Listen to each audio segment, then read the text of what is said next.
So, hey, Helen, really appreciate the time today. Appreciate you joining me. I'm going to jump right into it if you're good with that. I'm ready. So, obviously, there's a big fight in the PFL coming up, and we're going to get to that. But I wanted to start with this because it's not really related to this fight, but it definitely caught my eye. I think it caught a lot of people's eye last year. You did a weigh in and you had a message to Disney, F Disney. And I want to know what brought that about because I've never been a fan of some of Disney's business practices, but what brought about that message for you? It's something to do with the stuff that their legal team had done a really good job at keeping away from the media. However, PFL is on ESPN, which is owned by Disney, and I can't talk about it. Fair enough, fair enough. I wanted to touch briefly on The Ultimate Fighter as well. Obviously, another show that aired on ESPN. One of the things I heard you say in an interview is that their editors kind of did a really good job in almost suppressing some of the storylines from the season. There was a lot of stuff that might have been really interesting to fans that was cut out, and I'm wondering if you can share some of what we missed that season. Pretty much everything. I mean, that was the most watered down season of The Ultimate Fighter. I did it because I wanted people to know more about me besides me just beating people up. There's so much more of me as a person. I wanted people to be able to relate. Um, I opened up a lot more because I thought that they were gonna do a better job at editing it. It was a lot of fun in the house. There was a lot of drama in the house, but they pretty much didn't show absolutely anything. That was the most boring season of The Ultimate Fighter, and then I happened to be in the most boring season of The Ultimate Fighter because of the way they edited it. It almost looked like they hired brand new people and they were just trying to throw things together last minute. Now, is there any memory that we missed that stands out to you? Is there one story or one moment that really stands out that you wish the fans would have seen about you or about anyone else? Oh, I let me see. I did a second weight cut just in case somebody dropped out. Nobody else wanted to cut weight. They just wanted to keep ordering food because you just order things and it's brought to you. So when I was cutting weight, some of the girls like, "Oh, you don't have to cut weight. You don't have to be hungry if you don't want." I'm like, "Dude, I didn't come here to eat. I came here to beat people up." And the first fight was stolen from me because I thought I won that fight. If there is any chance I can get back in, I'm gonna make way for all this other events. They didn't show any of that, which I wish they did because it would let other promoters know how committed I am to the game. And that one kind of hurt. Like I know I did, nobody missed weight and they didn't need me, but the fact that you didn't even use the footage, that really pissed me off. Another one that was funny is Juliana had us do this game with like a cookie. You put an Oreo on top of your forehead. You try to bring it to your mouth without touching it. I nailed it. And I thought it would be nice for the ladies to see that so they can appreciate some of my skills. Well, unfortunately, we didn't get to see it. You mentioned Juliana there. Juliana Miller obviously won the show, and she has her first non-Ultimate Fighter fight coming up, so to speak. I think she was one of the people that you have said you kind of got a little closer to on the show. Have you kept in touch with her? Are you excited for that fight coming up? Oh yeah, we are in touch. Yeah, she's awesome. She's real. I don't like most things now. We live in this make believe world and this alternative facts and make believe realities. I can't handle that. That's why you don't see anything about me personally on social media. It is all bullshit and it's bad for you. I can't be part of that. But just a very real human being, and I can appreciate people who present themselves as they are. You don't have to fit in my box because I don't have one. You don't have to fit in anything specific. You just have to be yourself, and she is herself. So that was something that I don't know. I kind of gravitated towards. We're still really good friends. I might, after my fight, hopefully nobody wants to come out of a fight with an injury, but I don't care about going into a fight and getting injured. I don't have any type of self-preservation when I'm fighting. But if I don't have any injuries at the end of the fight, I will definitely go over because she's invited me to train with her a few times. She's a good training partner. So I will definitely go over and train with her as she prepares for her next fight. I know she's gonna kill it. Well, that's very cool. Glad you at least got a good friendship out of that experience. Before we get to the PFL, you mentioned something too about you being real and a lot of the fakeness in the world.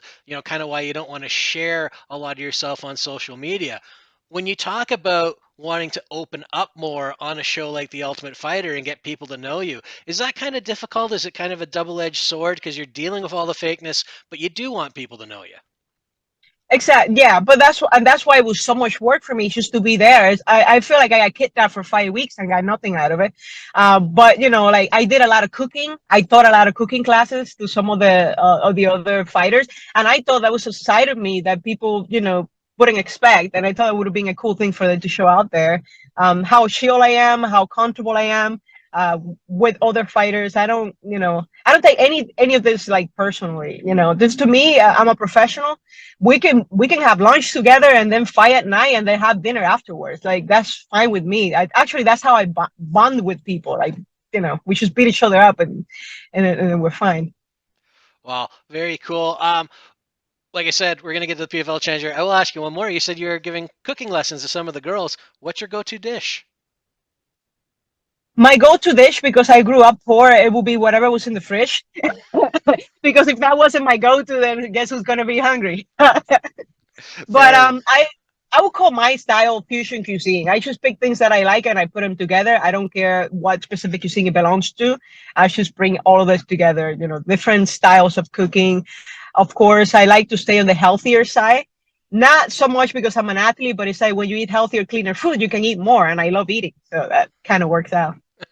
I like it. I like it. All right. So we got the PFL Challenger Series, and first question I want to ask you about that. I mean, we haven't seen a flyweight division or any flyweight fights in the PFL before. How did this opportunity get presented to you? I heard through a friend of mine. He's a MMA manager. I think he has someone else in that specific tournament, or maybe on some other tournament. And then I consulted with Shannon Knapp, the president of Invicta Fighting Championship. I was signed with them at the time, and she's awesome because she's always trying to get the fighters the best opportunity that she can. So I told her about it, and she put me in contact with them directly, and I was like, all right. And then she just released me from my contract and gave me her blessing and sent me on my way. Well, I've never heard anyone say a bad word about Shannon, that's for sure. Um, awesome opportunity. Have they said anything about the plan for the division? Because obviously we've got women's flyweights on the Challenger Series. Do we know if there's going to be the division fighting in the regular season? Is that maybe 2024, or do you know? Yes. So what they're doing, because they don't have a flyweight division this year, they're going to build it, and then the people that stand out with their performances, those people are going to be part of the tournament 2024. Sounds good. Well, you definitely have an opportunity here to make a statement. Now, Lisa Malden on February 24th is the matchup. How do you see this one playing out? I'm just going to press play. I haven't watched her fights. She comes from a grappling a camp. I heard she's might be a kickboxer too, but I know kickboxing is off the table. At this point, people should know that that's just never a good idea to stand up with me. So I'm expecting her to try to hump my leg for 15 minutes, and I'm going to stop her from doing that because I don't like that stuff. Now, you mentioned not having watched her fights, and that was the next thing I was going to ask you. She did fight in LFA. Obviously, you fought there as well. Is not watching your opponent something that you usually do? Do you just focus on yourself, or? Yeah, I used to watch them before, but then there was a 2 year period where I would get so many fight cancel and then opponents change and you feel cheated because you spend so much time preparing for one person. Then I realized, I'm like, wait a minute, I have to work on myself. The only person I should be focusing on shouldn't be the other person who I'm supposed to fight according to the contract. It should be me. So I decided to switch the focus and focus on me so that I can be the best that I can be for that night. And then for some reason I lose my opponent, maybe an injury, maybe she gets bichitis, or whatever the reasons are. If the opponent change, it wouldn't affect me at this point. On fight week, because I'll be away from my regular life and I won't have nothing else to do in a hotel room, then I'll take the time to look at her fights and see, what information I can get from there. But when you focus on only what your opponents have done in the past, you start reacting to things that are not there. Everybody behaves differently depending on who they are in the ring, what they can get away with. When you're in there with me, you can't get away with many things. That's why most people, like when they find me, they underperform. It's just because you can't get away with so many things. So she's not gonna behave the same way with me as she behave with other people because I have this different presence when I'm in there. And it's something that it's hard to prepare for because you won't feel it until you get in there. I imagine doing all that tape watching and prep and having a fight fall through is like studying for a test, and you show up at school and they're like, "Oh, test canceled. We're going to study a totally different subject today. You wasted your time." I can imagine the frustration.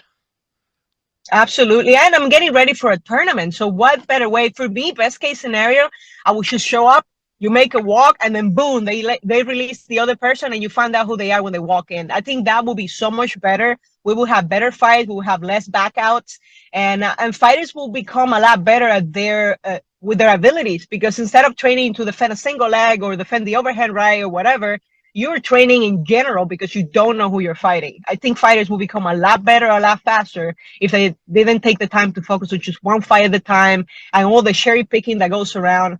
I haven't had the luxury to do any of that because I don't know anyone in the business. I don't have a good friend with a promotion that gets me easy fight to build my record. So I haven't experienced that side yet. So I am totally ready for this. And you mentioned obviously the tournament format, big part of the PFL. Um, and I've heard from a lot of fighters who just love knowing when they're going to fight. Maybe not who they're going to fight, but it's guaranteed. It's going to happen. Is that the same for you? Do you like having that consistency? Oh man, yes, I do need that in my life. It's been very inconsistent for the last 2 or 3 years, especially after the whole COVID bullshit thing that was going on. I mean, that really threw things off. You know, fights will get canceled left and right. I have so many cancellations in 2020. That was insane. So being able to know, like, regardless of who the opponent is, that I'm fighting that day, that's a good peace of mind because it keeps the morale high in training. You know, training is really hard, and that's all I do. So, but when you have a goal, you're like, okay, I'm fighting this day. It kind of keeps you motivated. You know, even when you're tired, you push a little harder because you know you have a date. So I'm definitely looking for that stability. Well, I hope you definitely find it. I'm actually up in Canada. Our MMA scene went down to practically zero during the Ooh, pandemic. All of the local shows were shut down. The UFC hasn't been back, so it's just kind of starting to pick up again. Hopefully, it picks up for you with the PFL. Wanted to ask you a couple of other questions about some of your recent fights. Obviously, you had a big one in LFA against Eileen Pereira. And of course, a lot of extra eyeballs on that fight because she's the sister of now UFC champion Alex Pereira. You did get the win. It was her first fight, but having shared the cage with her, do you think she can find the kind of success that Alex has in his career so far? absolutely. I've never been hit that hard. And I train with a lot of different female athletes. You know, they have, because they're not, and you know, Alex is also big, so is her, but it's not like muscle mass. It's almost like it's genetic. I think their bone structure is just thicker. And it's completely something. I mean, you can't really train that. I mean, you can start kicking like, you know, a plantain tree to make your chin a little denser, but this the whole body is just like that. And they throw with their entire fist. I don't punch with my entire fist. I only punch with those two knuckles right here. I got used to doing that.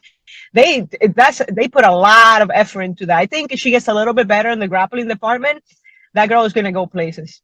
Well, that'll be an interesting one to see. And then the other thing I wanted to ask you about, you did have a couple of fights in bare knuckle FC a few years ago.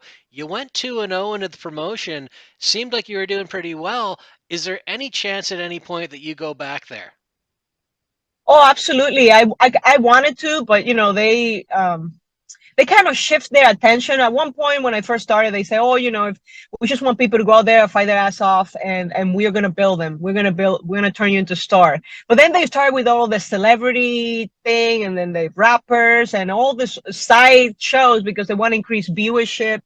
And social media again, it's all this fake world that I don't understand that fake world. All of a sudden, I didn't have enough followers to get paid properly. So I was like, followers, like I don't know, like I don't. You are the promoter. I'm the fighter. If you want me to have more followers, promote me. That's the name of that's the name of your title. I am cool as fuck. I'm cute. I'm always doing cool stuff. I'm a badass. There's so many you can use that, and I'll make myself available. I don't know. I don't show my ass on social media. I don't have an OnlyFans, and my tits are small, so I can't use them for views. So just promote me as a fighter. Trust me, there's a lot of different aspects of me that people can relate to. Instead, they wanted the easy way, which is like we're just gonna use people who already have big names, give them all the money, and pay the rest of the fighter nothing. And I decided I wasn't gonna be part of it. Plus, I was only doing bare knuckle because I was injured. I was badly injured and couldn't train MMA. And even then, I was able to have a lot of success in bare knuckle. Imagine what I can do now that I'm healthy.